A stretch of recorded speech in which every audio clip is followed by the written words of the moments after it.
আসসালামু আলাইকুম। আজকে কথা বলবো জীবন বদলের হাতিয়ার নিয়ে।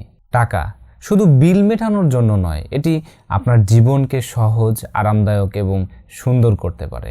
একটা ভালো জুতা হাঁটা চলা সহজ করে, ভালো চেয়ার পিঠের ব্যথা দূর করে, আর স্বাস্থ্যকর খাবার আপনার শরীর স্বাস্থ্য বদলে দেয়। তাহলে প্রশ্ন হলো, টাকা কেন শুধু জমিয়ে রাখবেন?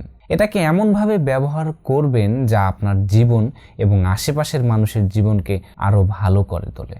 আসলে টাকা প্রয়োজনের বাইরেও একটা শক্তি। যারা প্রচুর টাকা উপার্জন করে তারা হয়তো বলবে টাকা জীবনের সব কিছু নয়, কিন্তু যারা প্রতিদিন খরচ চালাতে হিমশিম খায় তারা জানে অল্প কিছু টাকা কত বড় পার্থক্য আনতে পারে। প্রিয়জনকে ছোট্ট একটা উপহার দেয়া, নিজের জন্য ভালো মানের কিছু কেনা, একটা ভালো অভিজ্ঞতা বা সেবায় বিনিয়োগ করা, এসব ছোট পদক্ষেপই জীবনের মান বদলে দিতে পারে। তাহলে ব্যাপার হচ্ছে সঠিক আয়ের নীতি কি?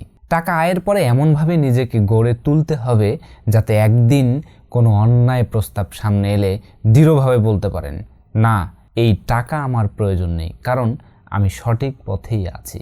আপনাকে টাকার শক্তিকে ব্যবহার করতে হবে। টাকা শুধু প্রয়োজন মেটানোর মাধ্যম নয়, এটি আপনার জীবনের মানোন্নয়ন ও সুখের হাতিয়ার হতে পারে। তাই টাকার পেছনে শুধু দৌড়াবেন না, টাকাকে নিজের জন্য কাজ করান এমনভাবে যা আপনার জীবনকে সুন্দর করবে এবং আপনার জীবনের নীতিকে অক্ষুণ্ণ রাখবে।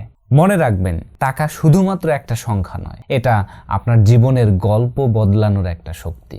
তাহলে এই ভিডিওটা দেখার পর আপনার জীবনটা কিভাবে বদলে যাবে, আপনার গল্পটা কেমন হবে জানাতে ভুলবেন না।